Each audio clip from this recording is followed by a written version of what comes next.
बहुत समय पहले दुनिया के नक्शे पर एक ऐसा राज्य था जिसका नाम इतिहास की किताबों में नहीं मिलता, क्योंकि उस राज्य की हिफाजत तलवारें नहीं किस्मत करती थीं। कहते हैं वहाँ एक राजा था जो अपनी बेटियों को सोने चांदी नहीं बल्कि दुनिया की सबसे अनोखी तालीम देता था। लेकिन किस्मत जब किसी का इम्तिहान लेती है तो ज्ञान भी कम पड़ जाता है। और फिर एक दिन एक सवाल ने उसकी अपनी ही बेटी की जिंदगी बदल दी और शुरू हुआ लाल नाम के रहस्यमयी श्राप का तूफान। कहानी शुरू होती है राजा के दो बेहद सुंदर बेटियों से। राजा अपनी बेटियों से दुनिया की हर खुशी से ज्यादा प्यार करता था। एक दिन राजा ने दोनों को अपने दरबार में बुलाया और सवाल किया, मेरी राजकुमारियों बताओ किसके कारण आज राज कर रही हो। बड़ी राजकुमारी ने कहा, आपके कारण पिताजी। पर छोटी बेटी की आवाज में अजीब सा आत्मविश्वास था, मैं अपनी किस्मत के कारण कर रही हूँ पिताजी।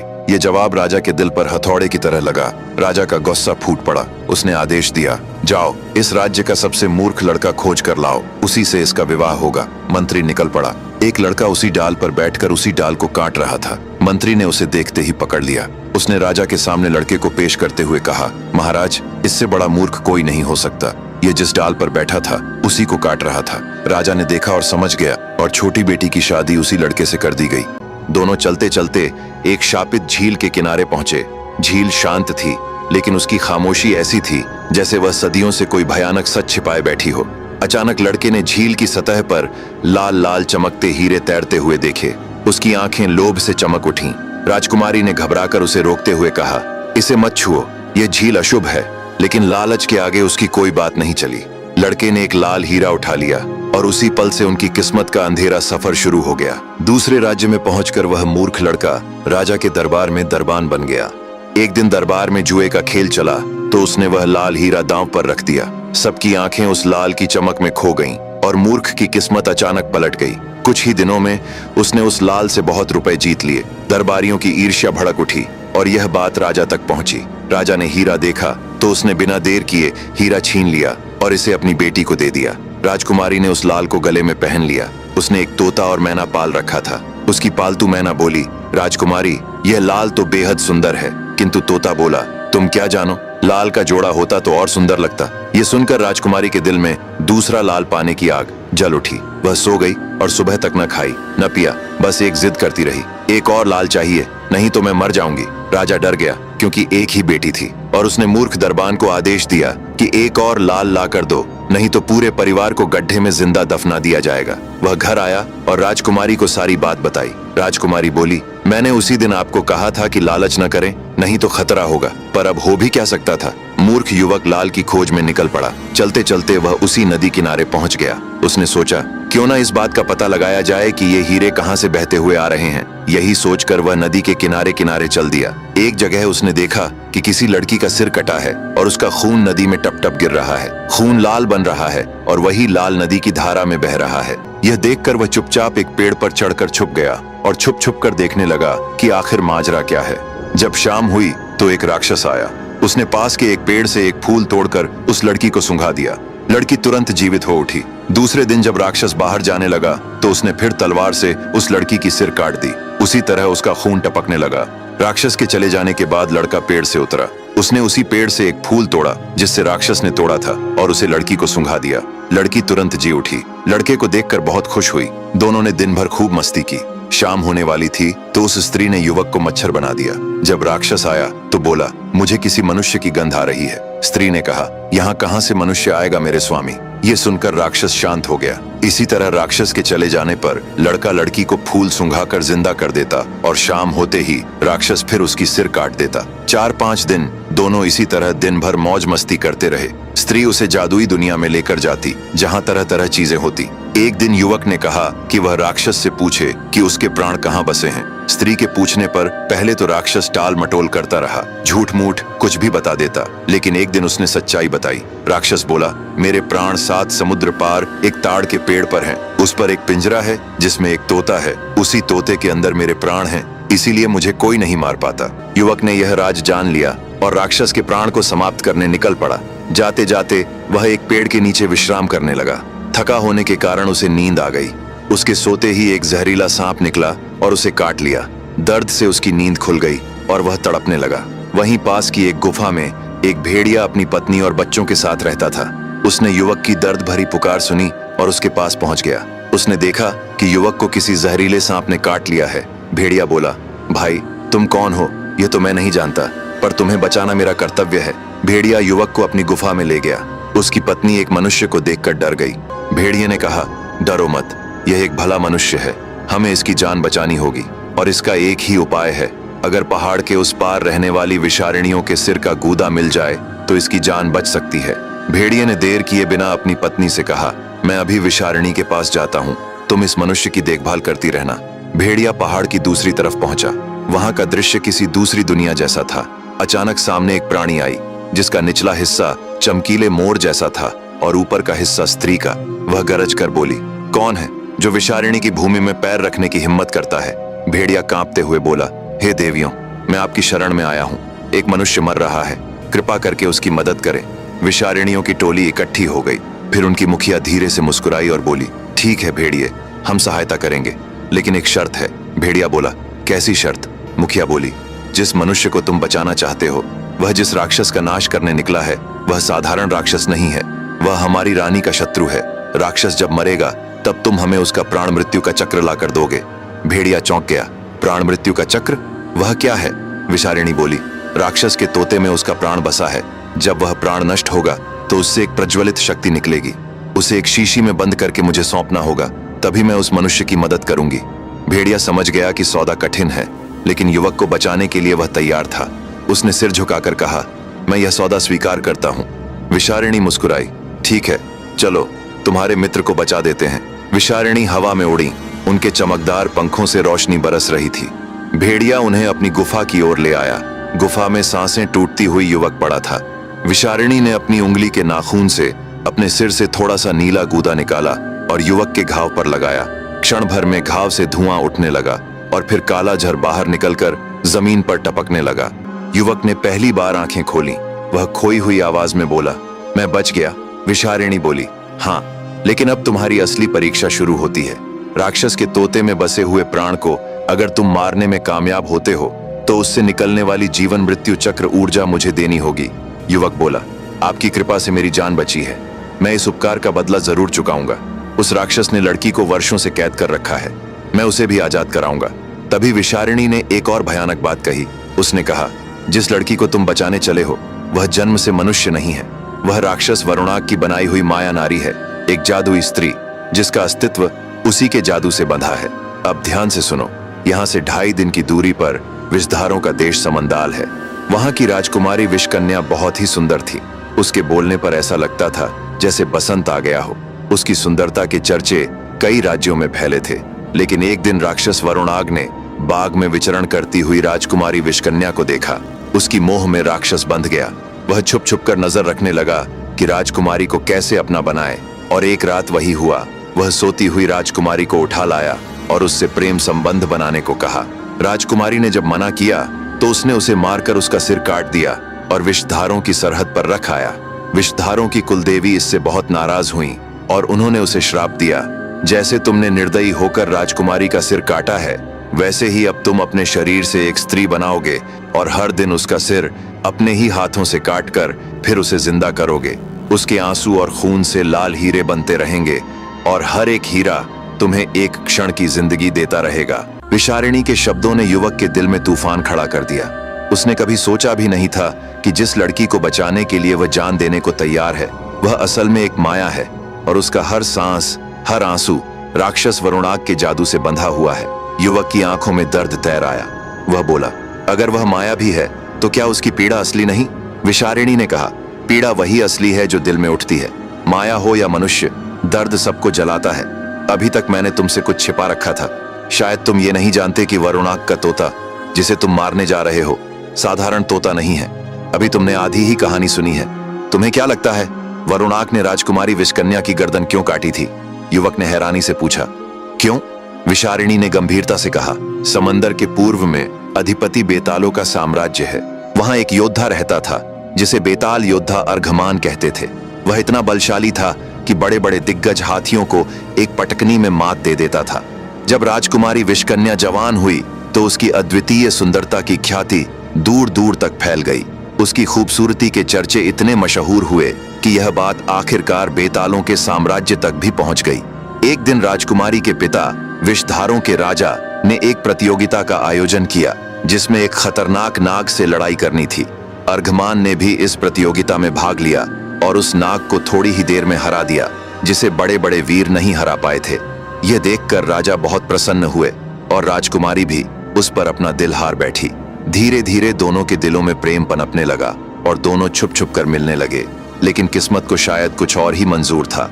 एक दिन राजकुमारी विषकन्या पर राक्षस वरुणाग की नजर पड़ गई और वह भी उसकी सुंदरता के पाश में बंध गया। वह उस पर छुपकर नजर रखने लगा। एक रात वह राजकुमारी को उठा लाया। जब उसने राजकुमारी से प्रेम संबंध बनाने को कहा तो राजकुमारी ने मना करते हुए अपने प्रेमी अर्घमान के बारे में बता दिया। यह सुनकर राक्षस इतना कुपित हुआ कि उसने राजकुमारी की गर्दन काटकर उसके राज्य की सरहद पर रख दी और अर्घमान को भी हराकर अपनी शक्ति के बल पर एक तोता बना दिया। फिर उसने अर्घमान के प्राण निकालकर उसी तोते के भीतर अपना प्राण छिपा दिया और उसे 7 समंदर पार ले जाकर रख दिया। तो तुम जिसे एक साधारण तोता समझ रहे हो वह असल में राजकुमारी विषकन्या का प्रेमी अर्घमान है। नौजवान ने राजकुमारी विषकन्या और अर्घमान की कहानी सुनी तो राक्षस वरुणाग को मारने के लिए और भी उतावला हो गया। फिर भी विषारिणी ने कहा, अगर तुम उसे मारना ही चाहते हो तो यह बहुत कठिन राह है। फिर उसने एक सेब निकाला और नौजवान को देते हुए कहा, इसे खा लो। इसे खाते ही तुम एक शक्तिशाली योद्धा में बदल जाओगे। यह रास्ता बहुत कठिन है और इसे पार करने में यह सेब तुम्हारी मदद करेगा। इस माया नगरी में जब तक रहोगे तुम बिना खाए पिए कई दिनों तक जिंदा रहोगे। इसका असर तुम पर बना रहेगा। यहाँ से दक्षिण दिशा में तुम्हें काली आत्माओं की झील मिलेगी। तुम उस झील के किनारे जाकर खड़े रहना। कुछ देर बाद एक नाव आएगी। उसका माझी जैसा भी दिखे उससे मत डरना और न ही उससे कुछ बोलना। जब तुम झील पार कर लोगे तो वहां से उत्तर दिशा में चलते जाना। लगभग 2.5 दिन की दूरी पर तुम्हें छाया मालिनियों का देश मिलेगा। उनसे सावधान रहना। वे जितनी सुंदर हैं उतनी ही खतरनाक भी। वे इंसानों की आत्मा खाती हैं। वहां पहुंचते ही तुम किसी भी सुंदरी से कहना कि तुम उनकी रानी से मिलना चाहते हो और रानी से मिलते ही यह सिक्का देना। उसके बाद वह तुम्हें राह दिखाएगी। युवक ने सेब और सिक्का लिया और विषारिणी को अपनी जान बचाने के लिए धन्यवाद दिया। फिर भेड़िए ने भी उसे अपनी करुण आंखों से देखते हुए विदा किया। अब वह मूर्ख युवक एक योद्धा के रूप में आगे बढ़ा। रात काली थी, तेज बारिश हो रही थी। वह बढ़ता गया और कई दिनों तक चलने के बाद काली आत्माओं की झील में पहुंचा। थोड़ी देर बाद एक नाव आती हुई दिखाई दी। उसका मांझी एक निशाचर था। झील से अजीब दुर्गंध उठ रही थी और काली आत्माएं चारों तरफ उड़ रही थीं। युवक चुपचाप बैठा सब कुछ देख रहा था।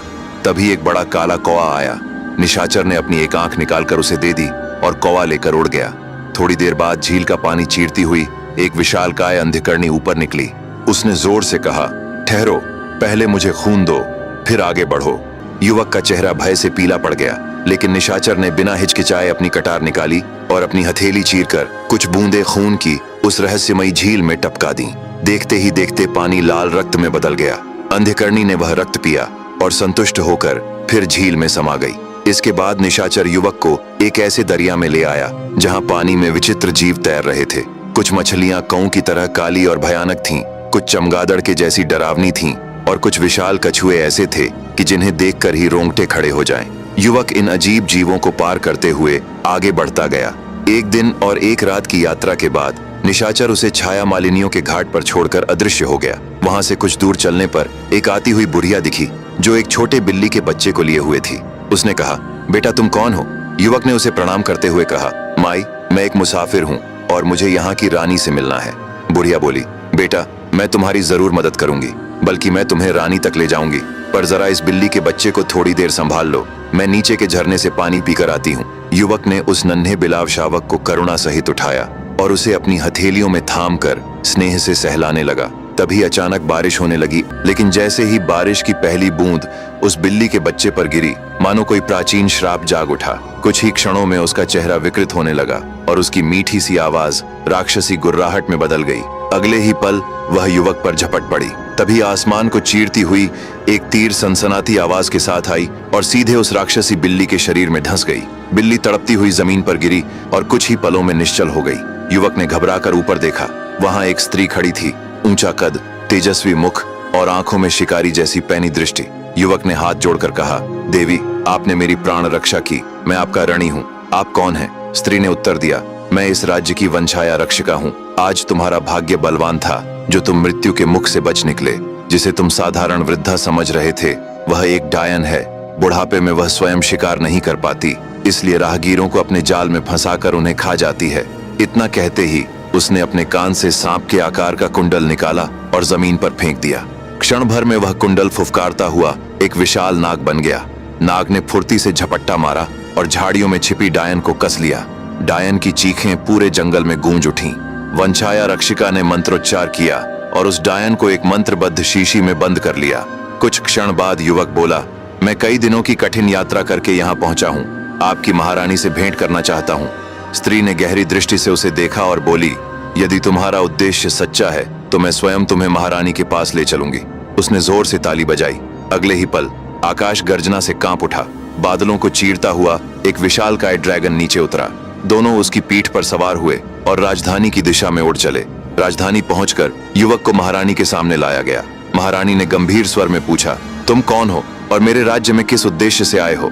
युवक ने वह रहस्यमयी सिक्का निकाला और कहा, यह मुझे दूसरी लोक की रानी विशारिणी ने दिया था। उन्होंने कहा था इसे आपको सौंप दूं तो आप मेरी सहायता करेंगी। मैं राक्षस वरुणाग को मारने निकला हूँ। ये सुनते ही महारानी चौंक कर बोली, तुम जिस मार्ग पर चले हो वह मृत्यु से भी अधिक भयानक है। फिर भी मैं तुम्हारी सहायता करूंगी, लेकिन इस रूप में गए तो राक्षस और दानव तुम्हें जीवित नहीं छोड़ेंगे। कुछ क्षण रुककर महारानी बोली, पर एक उपाय है। वर्ष में एक बार राक्षस अपने इष्ट देव की पूजा करते हैं। उस दिन वे अपने स्वामी को बकरे के रक्त से स्नान कराते हैं। वह बकरा साधारण नहीं होता, वह 7 कुंवारी छाया मलिनियों की आत्माओं से रचा जाता है। इसी कारण मेरे राज्य की 7 निर्दोष सुंदरियां हर वर्ष बलि चढ़ जाती हैं और मैं चाहकर भी उनकी सहायता नहीं कर पाती। इस बार जब राक्षस बकरा लेने आएंगे तो मैं तुम्हें उसके बालों में जूं बनाकर छुपा दूंगी। तुम उसी के साथ उस द्वीप पर पहुंच जाओगे जहां वरुणाग ने तोते में अपना प्राण छुपा रखा है। युवक महारानी के आदेश पर उसी राज्य में रुक गया। दिन ढलते रहे और फिर आ पहुंची अमावस्या की वह काली रात, जब चांद भी आकाश से मुंह मोड़ लेता है और राक्षस अपने स्वामी के लिए रक्त विधि करते थे। रात के अंतिम प्रहर में राज्य के द्वार खुले। लोहे की जंजीरों में जकड़ी 7 कुंवारी छाया मालिनियां कैद करके लाई गईं। उनकी आंखें खाली थीं, होंठ कांप रहे थे। यज्ञ बेदी पर मिट्टी से बनाया गया एक विशाल बकरा रखा गया। कुछ बेताल बैठकर मंत्र पढ़ने लगे और छाया मालिनियों की आत्माएं उनके शरीर से खींच ली गईं। वे आत्माएं काले धुएं की तरह उठीं और एक एक कर उस मिट्टी के बकरे में भर गईं। अचानक धरती कांपी और वह बकरा जाग उठा, एक जीवित सांस लेता राक्षसी बकरा। उसी क्षण महारानी ने युवक को अपने पास बुलाया। उन्होंने कहा, आज वह घड़ी आ गई है जब तुम्हें मनुष्य देह से बदलकर एक जूं बना दूंगी और बकरे के बालों में छुपा दूंगी। बकरा तुम्हें राक्षसों की घाटी तक ले जाएगा, लेकिन उस द्वीप पर पहुंचते ही बकरे से अलग हो जाना। एक दिन और एक रात कहीं छिपे रहना। जब तुम्हारी देह वापस आएगी तो तुम इस शीशी में रखे खून को पी लेना। इससे तुम एक पिशाच बन जाओगे, क्योंकि मनुष्य देह में आगे बढ़े तो तुम किसी राक्षस के हाथ मारे जाओगे। इसलिए पिशाच रूप में वहां से 2.5 दिन की यात्रा करके पूर्व दिशा में जाना। वहां तुम्हें मिलेगा कपालिनियों का देश। उस देश की रानी से कहना कि तुम मेरे भेजे हुए हो। उसका और राक्षस वरुणाग का पुराना बैर है। उसे पता है कि वह तोता कहाँ छुपाया गया है। वही तुम्हें असली राह दिखाएगी। इतना कहकर महारानी उठी। मंत्रों की गूंज गहरी हुई। युवक की देह सिकुड़ने लगी। क्षण भर में वह एक जूं बन गया। उसे राक्षसी बकरे के घने बालों में छुपा दिया गया। कुछ ही देर में बकरे को लेकर रानी सैनिकों के साथ काले समंदर की घाटी पर आई। उधर से कई विशालकाय राक्षस आते हुए दिखे। तट पर पहुंचते ही रानी ने उनका स्वागत किया और बकरा उन्हें सौंप दिया। बकरे को साथ लिए राक्षस आगे बढ़े। भयावह घाटियों और रक्त सुगंध से भरे मार्गों को पार करते हुए वे अंततः काली घाटी पर पहुंच गए। यही वह अभिशप्त स्थल था जहां राक्षसों का सरदार अपने इष्ट देव को बलि चढ़ाता था। उसने विशालकाय बकरे को अंधे पुजारी के हवाले कर दिया। पुजारी की आंखों पर काली पट्टी बंधी थी और उसके होठों से प्राचीन विकृत मंत्र फूट रहे थे। जैसे ही विधि आरंभ हुई, धरती कांप उठी। हवा में खून और धुएं की तीखी गंध फैल गई। उसी बकरे के घने सख्त बालों में युवक जूं बनकर छिपा हुआ था। उसकी सांसें बेकाबू हो चली थीं और दिल की धड़कनें ऐसी गूंज रही थीं मानो राक्षस उन्हें सुन लेंगे। पर अवसर मिलते ही वह फुर्ती से बकरे से निकलकर अंधेरे शिलाखंडों के पीछे जा छिपा। एक दिन एक रात बिना हिले वहीं पड़ा रहा। दूसरी रात के अंतिम पहर उसकी देह पुनः मानव रूप में लौटी और तभी उसे रानी के शब्द याद आए। कांपते हाथों से उसने वह लाल लहू निकाला और पी लिया। जैसे ही रक्त उसके गले से उतरा, उसका शरीर बदलने लगा। नसों में ज्वाला दौड़ पड़ी। आंखें अंधकार में चमक उठीं। अब वह पिशाच बन चुका था। बिना एक क्षण गंवाए वह पूर्व दिशा की ओर निकल पड़ा। 2.5 दिन की कठिन यात्रा के बाद वह पहुंचा कपालिनियों के देश में। धुंध से ढके द्वार पर 2 निशाचरी पहरेदार खड़ी थीं। युवक ने विनम्रता से अपने आने का उद्देश्य बताया। उसे तुरंत महारानी के सामने प्रस्तुत किया गया। महारानी ने उसकी आंखों में झांका और गंभीर स्वर में कहा, तुम्हारा मार्ग रक्त से भरा है, फिर भी तुम रुके नहीं। युवक ने छाया मालिनियों की रानी का संदेश सुनाया और बताया कि वह राक्षस वरुणाग का वध करना चाहता है। महारानी कुछ पल मौन रहीं, फिर बोली, उसके प्राण उसके शरीर में नहीं बल्कि एक तोते में कैद हैं। राक्षस ने अपने ही शरीर से एक स्त्री की रचना की है। हर दिन वह उसका वध करता है। उसी क्षण उसकी शक्ति क्षीण होती है और वह मायावी कारागार में फंस जाता है। बस वही क्षण तुम्हारा अवसर होगा। इतना कहकर महारानी ने मंत्र पढ़े। काली आत्माओं से बना एक भयावह ड्रैगन प्रकट हुआ। फिर उन्होंने कहा, इस पर सवार हो जाओ, यही तुम्हें तोते तक ले जाएगा। जैसे ही युवक उस स्थान के निकट पहुंचा, राक्षस को आभास हो गया। धरती फटने लगी, आकाश काला पड़ गया। पूरी शक्ति के साथ राक्षस वहां आ पहुंचा। आंखों से आग बरसती हुई, मुंह से विष टपकता हुआ और शरीर से धुआं उठता हुआ। पर उसी क्षण युवक ने एक ही झटके में तोते की गर्दन मरोड़ दी। तोते की चीख के साथ ही राक्षस की छाती फट गई। उसके शरीर से काली आत्माएं निकलकर आकाश में विलीन होने लगी। वह घुटनों पर गिरा और जमीन छूते ही राख में बदल गया। युवक ने तोते से निकली मृत्यु चक्र शक्ति को एक बोतल में कैद कर लिया। फिर वह काले ड्रैगन पर सवार होकर कपालिनियों के रहस्यमय देश में पहुंचा, जहां रानी यह जानकर बहुत प्रसन्न हुई कि राक्षस का अंत हो गया है। रानी ने अपने जादुई बल से उसे फिर से मनुष्य देह में वापस कर दिया। साथ ही उसे एक प्राचीन पत्र दिया जिसमें एक नाव कैद थी। उन्होंने कहा, इस नाव को उत्तरी समंदर में छोड़ देना। पानी में आते ही यह एक बड़ी नाव में बदल जाएगी। इस पर सवार हो जाना, यह तुम्हें छाया मलिनियों के देश तक ले जाएगी। युवक उस नाव में सवार होकर छाया मलिनियों के देश पहुंचा। रानी उसके वापस आने पर बहुत खुश हुई। वह वहां कुछ दिनों तक रहा। इसके बाद रानी ने उसे सम्मान के साथ विदा किया। युवक चलता हुआ शापित झील पहुंचा। कुछ ही देर में एक निशाचर नाव लेकर आया और उसे पार कराया। फिर वह विषारणियों के देश पहुंचा और रानी को तोते से निकली मृत्यु चक्र शक्ति सौंप दी। रानी उसे पाकर बहुत खुश हुई और उससे कुछ इनाम मांगने को कहा। युवक ने कहा, मैं इस राह पर सिर्फ एक लाल हीरा लेने निकला था। मेरी पत्नी मेरा इंतजार कर रही होगी। रानी उससे इतनी प्रसन्न हुई कि उन्होंने उसे बहुत सारा धन दे दिया। युवक वहां से खुश होकर आगे बढ़ा। रास्ते में उसे वही भेड़िया मिला जिसने उसकी जान बचाई थी। युवक ने उसे धन्यवाद दिया और आगे बढ़ गया। आखिरकार वह उस राज्य में पहुंचा जहां उसकी पत्नी थी। युवक ने राजा को कुछ लाल हीरे सौंपे और फिर अपनी पत्नी को साथ लेकर वहां से चला गया। दोनों ने एक शांत जगह चुनी। वहीं युवक ने एक छोटा सा नगर बसाया, एक सुंदर महल बनवाया और अपनी पत्नी के साथ सुकून भरा जीवन जीने लगा। तो दोस्तों, कैसी लगी आपको यह कहानी? ऐसी ही और कहानियां सुनने के लिए मेरे साथ जुड़े रहिए।